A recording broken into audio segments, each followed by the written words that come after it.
चीन और भारत के बीच जारी तनाव को लेकर अब सियासी गहमागहमी तेज हो गई है। गलवान घाटी में भारत और चीन के प्रमुख जनरलों के बीच हुई लंबी बातचीत से भी कोई नतीजा नहीं निकला।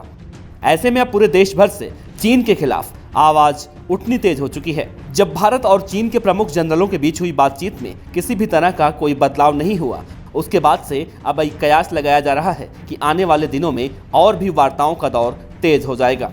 बालाकोट जैसी एयर स्ट्राइक की क्षमता हिंदुस्तान की एयरफोर्स में है। हिंदुस्तान इस मसले की कार्रवाई कर सकता है, लेकिन क्या इस मसले की कार्रवाई करना हमारे हित में होगा? मेरी समझ के मुताबिक कि हमारे हित में नहीं होगा, बड़ा नुकसानदेह होगा। पाकिस्तान और चीन में जमीन आसमान का फर्क है। हमको संयम से, धैर्य से काम लेना है, बड़ी सोची समझी रणनीति के अनुसार काम लेना है। इतना ही नहीं, अगर भारत बालाकोट की तरह एयर स्ट्राइक करता है तो दोनों देशों के बीच इतना गहरा प्रभाव पड़ेगा कि ये कड़वाहट खत्म होने में करीब 50 साल लग जाएंगे। जिस सीमा पर हिंदुस्तान के 20 सैनिकों की जान गई है, वहाँ पर बालाकोट की तरह कार्रवाई करना संभव है। हिंदुस्तान की क्षमता है, काबिलियत है, लेकिन ये हमारे हित में बिल्कुल नहीं होगा, इसलिए ये कार्रवाई नहीं होगी। हम नहीं चाहते कि और भड़के और जान और माल का नुकसान हो। दोनों देश जो है दुनिया के 5 स्ट्रॉन्गेस्ट मिलिट्री फोर्सेज हैं। बहुत बड़े पैमाने पर बर्बादी होगी, जान और माल का बहुत नुकसान होगा।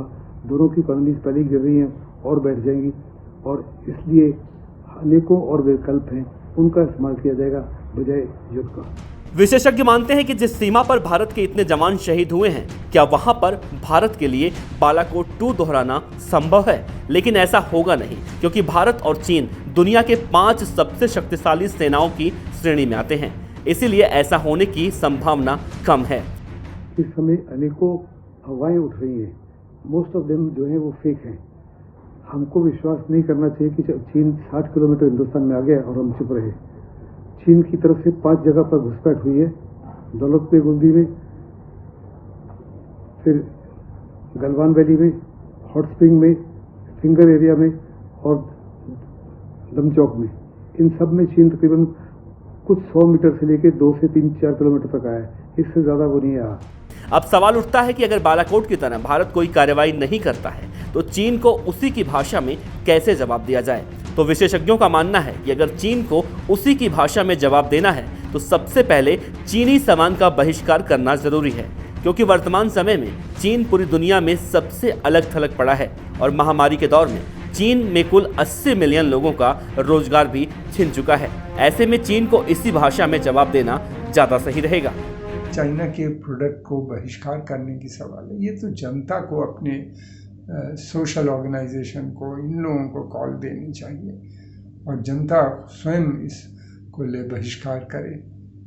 और धीरे धीरे भारत भी जो चाइना के साथ ट्रेड है उसको कम करेगा। मैं समझता हूँ जल्दी ही बहुत। हमारा लगभग $93 बिलियन का पिछले साल बाईलैटरल यानी 2 पक्षीय ट्रेड था चाइना के साथ। मैं समझता हूँ ये बहुत घट के नीचे आ जाएगा और चाइना को इसके बहुत बड़ा धक्का लगेगा, इसलिए कि ऑलरेडी उसके बड़े बड़े ऑर्डर्स जो यूरोप और अमेरिका के हैं वो शिफ्ट हो रहे हैं, वो कैंसिल हो रहे हैं या उनको कहा जा रहा है डिले करने के लिए।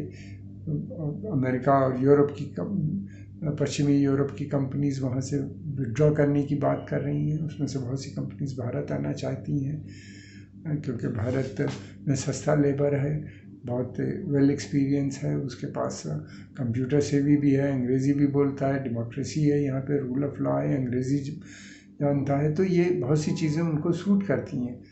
तो बड़ी कंपनी इसी कारणवश चाइना जो है भारत को परेशान करने की कोशिश कर रहा है, इनस्टेबिलिटी फैलाने की कोशिश कर रहा है ताकि यहाँ ये कंपनीज ना आ सकें। जिस तरह से बैठकों का दौर तेज हो चला है, उसे देखकर तो यही अंदाजा लगाया जा सकता है कि अब भारत पूरी तरह से चीन पर शिकंजा कसने को तैयार है। लेकिन जिस तरह से भारत ने पाकिस्तान के बालाकोट में एयर स्ट्राइक कर पाकिस्तान को चित किया था, उसी तरह से चीन पर बालाकोट पार्ट 2 करना भारत और चीन दोनों देशों के लिए घातक सिद्ध हो सकता है। Bureau report, parliamentary business.